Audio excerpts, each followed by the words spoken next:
for a new United States Trump administration.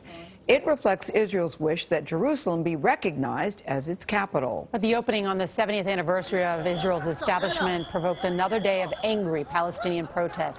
Officials in Gaza said Israeli troops on the border killed at least 37 demonstrators.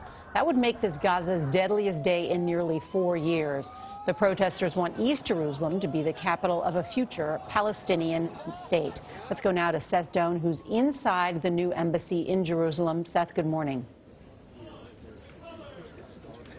Good morning. This is just getting underway now. A opening of a U.S. embassy certainly does not generally get this much attention. Hundreds of people have gathered here. They're just watching this ceremony begin here.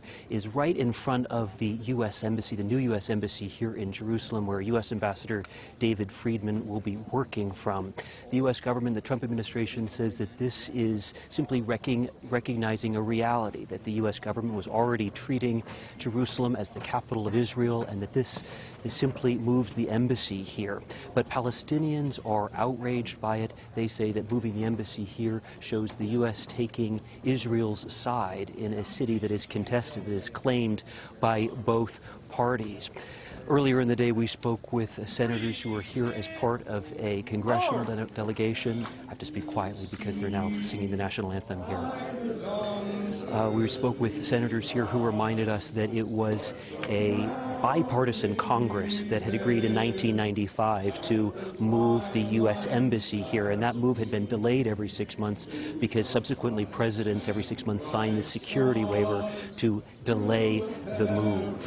You can hear now they're singing the national anthem. A number of dignitaries have gathered here, including Jared Kushner, the president's son-in-law, who's also in charge of the Middle East peace plan, putting that together.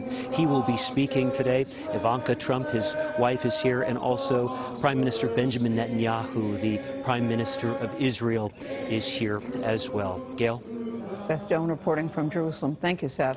Officials in Gaza say Israel's military has killed at least 37 Palestinian demonstrators this morning. Holly Williams is in Gaza City tracking the protests. Holly, what's the latest there? I hear they're calling this the deadliest day so far, with the death toll right now at 37. Yeah, good morning. This week marks the culmination of 6 weeks of protest here in the Gaza Strip, and today we believe that there are tens of thousands of Palestinians demonstrating all the way along the fence just behind me that separates Gaza from Israel. Today we have seen Israeli soldiers using drones to drop tear gas canisters on the protesters and firing live ammunition. We think that the death toll from these several weeks of protests now stands at around 80, and we have seen several casualties being taken away in ambulances today, including some with gunshot wounds.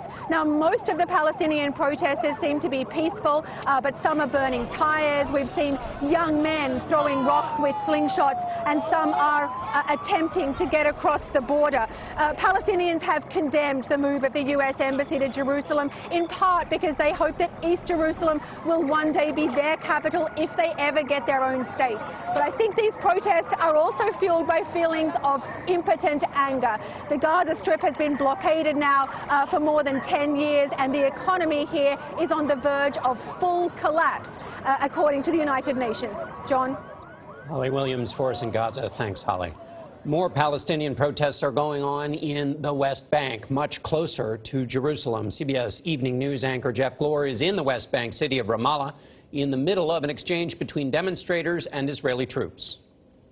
You see the Israelis now charging forward as Palestinians throw rocks at them. They've been firing tear gas at times, also rubber bullets, to try to push Palestinians back into where Ramallah is, where the bigger crowd is coming from. This has been a back and forth that we've been watching for about an hour. The Israelis firing back right now.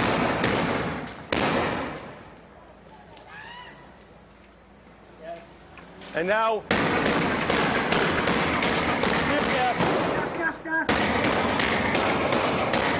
gas. And as we watch all this, protesters are promising even bigger demonstrations later into today and tomorrow. Nora, back to you. All right, Jeff, thank you. Very scary situation there. You see that Jeff and his crew are okay. They're okay there, yeah.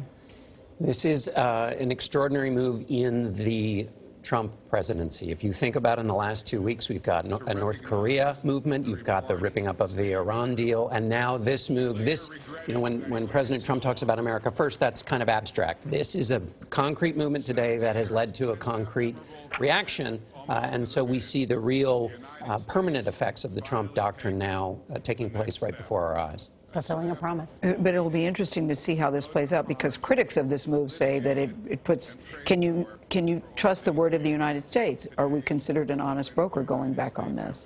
That'll be interesting to see how this plays out in the long term. Yeah. Jeff, thank you very much again. Coverage will continue throughout the day on our local news station, this CBS station, and on our 24-hour streaming network. That would be CBSN. And Jeff will have much more on tonight's CBS Evening News, where he anchors from Jerusalem. Many of you will now return to CBS this morning. This has been a CBS News special report. I'm Nora O'Donnell with Gail King and John Dickerson. For news 24 hours a day, go to CBSNews.com.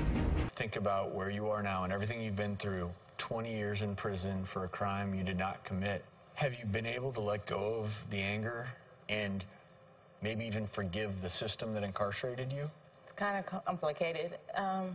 Some days it's easier than others. I choose to forgive because it wouldn't do me any good to hold on to that unforgiveness. Even though